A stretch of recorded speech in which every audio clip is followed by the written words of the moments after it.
നമസ്കാരം. പ്രധാന വാർത്തകൾ. പന്നിയങ്കര ടോൾ പ്ലാസയിൽ പ്രദേശവാസികളിൽ നിന്നും ടോൾ പിരിക്കാൻ നീക്കം. പാലക്കാട് പന്നിയങ്കര ടോൾ പ്ലാസയിൽ നാളെ മുതൽ പ്രദേശവാസികളിൽ നിന്നും ടോൾ പിരിക്കാൻ നീക്കം. ഇനിയും സൗജന്യം തുടരാനാവില്ലെന്നാണ് ടോൾ കമ്പനിയുടെ നിലപാട്. വിഷയത്തിൽ പി സുമോദ് MLA നേതൃത്വത്തിൽ ഇന്ന് ചർച്ച നടക്കും. നേരത്തെ വാഹനത്തിന്റെ RC ബുക്ക് കാണിച്ചാൽ പ്രദേശത്തെ 6 പഞ്ചായത്തുകൾക്ക് സൗജന്യയാത്ര അനുവദിച്ചിരുന്നു. നാളെ മുതൽ കർശനമായും പിരിവാരംഭിക്കുമെന്ന് ടോൾ കമ്പനി അറിയിച്ചു. നേരത്തെ പന്നിയങ്കര ടോൾ പ്ലാസയ്ക്ക് സമീപമുള്ള പ്രദേശവാസികളിൽ നിന്നും തൽക്കാലത്തേക്ക് ടോൾ പിരിക്കില്ലെന്ന് കരാർ കമ്പനി അറിയിച്ചിരുന്നു. പന്നിയങ്കര ടോളിന് സമീപമുള്ള വടക്കഞ്ചേരി, കിഴക്കഞ്ചേരി, കണ്ണമ്പ്ര, പുതുക്കോട്, വണ്ടാഴി, പാണഞ്ചേരി പഞ്ചായത്തുകളിലുള്ളവർക്കാണ് നിലവിൽ ടോൾ വഴി സൗജന്യയാത്ര നൽകുന്നത്. എന്നാൽ പ്രദേശവാസികളിൽ നിന്ന് ടോൾ പിരിവ് ആരംഭിച്ചാൽ ടോൾ പ്ലാസ ഉപരോധിക്കുമെന്നും വാഹനങ്ങൾ തടയുമെന്നും വിവിധ സംഘടനകൾ മുന്നറിയിപ്പ് നൽകിയിരുന്നു. KSRTCയുടെ കർണാടകയിലേക്കുള്ള സർവീസുകളിൽ ടിക്കറ്റ് നിരക്ക് വർധന. KSRTC കർണാടകയിലേക്ക് നടത്തുന്ന സർവീസുകളിൽ ടിക്കറ്റ് നിരക്കിൽ വർധന. ഇന്നു മുതൽ ഇത് പ്രാബല്യത്തിൽ വരും. Karnataka state transport corporation ticket നിരക്ക് വർദ്ധിപ്പിച്ച സാഹചര്യത്തിലാണ് നടപടി. അന്തർ സംസ്ഥാന കരാർ പ്രകാരം ടിക്കറ്റ് നിരക്കുകൾ ഏകീകൃതമായിരിക്കണമെന്ന് ഇരു സംസ്ഥാനങ്ങളും തമ്മിൽ ധാരണയുണ്ട്. ബസ് നിരക്ക് 15% വർദ്ധിപ്പിക്കാൻ കർണാടക സർക്കാർ തീരുമാനിച്ചതായി പാർലമെന്ററി മന്ത്രി HK പാട്ടീലാണ് അറിയിച്ചത്. മുഖ്യമന്ത്രി സിദ്ധരാമയ്യയുടെ നേതൃത്വത്തിൽ ചേർന്ന മന്ത്രിസഭാ യോഗത്തിലാണ് തീരുമാനം. ഇന്ധനവിലയിലും ജീവനക്കാരുടെ വേതനത്തിലുമുള്ള ചിലവ് വർദ്ധിക്കുന്നതുൾപ്പെടെ പ്രവർത്തന ചെലവിലെ ഗണ്യമായ വർധനവ് കണക്കിലെടുത്താണ് തീരുമാനമെന്ന് മന്ത്രി പറഞ്ഞു.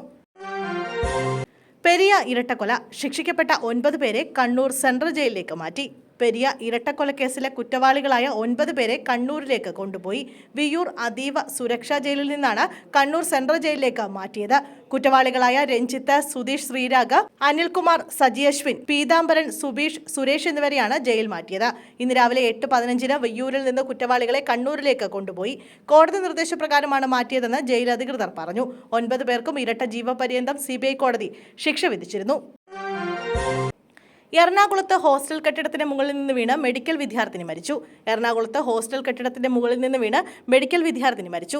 Ernakulam Chalakka Sree Narayana institute of medical സയൻസിന്റെ ഹോസ്റ്റൽ കെട്ടിടത്തിൽ നിന്ന് വീണാണ് വിദ്യാർത്ഥിനി മരിച്ചത്.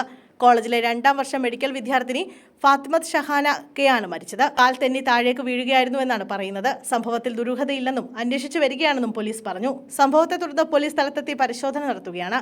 ഹോസ്റ്റലിലെ 7ാം നിലയിലെ കോറിഡോറിന്റെ വശങ്ങൾ സുരക്ഷിതമല്ലായിരുന്നുവെന്നാണ് പോലീസ് പറയുന്നത്. കാൽ തെറ്റി വീണുവെന്നാണ് പ്രാഥമിക നിഗമനമെന്നും പോലീസ് പറഞ്ഞു. കൂടുതൽ വിവരങ്ങൾ ഈ ഘട്ടത്തിൽ പറയാനാകില്ലെന്നും പോലീസ് കൂട്ടിച്ചേർത്തു. എറണാകുളത്ത് ആക്രിക്കടയിൽ വൻ തീപിടുത്തം. തീയണയ്ക്കാൻ തീവ്ര ശ്രമം. ആളുകളെ സ്ഥലത്തു നിന്നും മാറ്റി. എറണാകുളം ചെമ്പുമുക്കിന് സമീപം ആക്രിക്കടയിൽ വൻ തീപിടുത്തം. ഫയർഫോഴ്സ് എത്തി തീ അണയ്ക്കാൻ ശ്രമം തുടരുകയാണ്. രാവിലെയാണ് തീപിടുത്തമുണ്ടായത്. ആക്രിക്കടയിലെ തീ വലിയ രീതിയിൽ ആളിപ്പടരുകയാണ്. പ്രദേശത്താകെ വലിയ രീതിയിൽ പുകയുയർന്നു. ജനവാസ മേഖലയിലുള്ള ആക്രിക്കടയിലാണ് വൻ തീപിടുത്തമുണ്ടായത്. സ്ഥലത്ത് നിന്ന് ആളുകളെ മാറ്റിയിട്ടുണ്ട്. കൂടുതൽ ഫയർഫോഴ്സും യൂണിറ്റുകളും സ്ഥലത്തെത്തി. തീപിടുത്തത്തിന്റെ കാരണം വ്യക്തമല്ല. നിലവിൽ തീ നിയന്ത്രണ വിധേയമാക്കാനുള്ള ശ്രമങ്ങളാണ് നടക്കുന്നത്. ആക്രിക്കട ഉടമ ഉൾപ്പെടെ സ്ഥലത്തുണ്ട്. മേരിമാത സ്കൂൾ ഉൾപ്പെടെയുള്ള സ്ഥലത്തിന് സമീപമാണ് തീപിടുത്തമുണ്ടായത്. ഞായറാഴ്ചയായതിനാൽ സ്കൂൾ ഉൾപ്പെടെ പ്രവർത്തിക്കാതിരുന്നതിനാൽ വലിയ ആശങ്ക നിലവിലില്ല. വലിയ രീതിയിൽ തീ ആളിപ്പടരുകയാണ്. നിലവിൽ കൂടുതൽ സ്ഥലത്തേക്ക് വ്യാപിച്ചിട്ടില്ലെങ്കിലും എത്രയും വേഗം തീ നിയന്ത്രണ വിധേയമാക്കാനുള്ള ശ്രമമാണ് തുടരുന്നത്.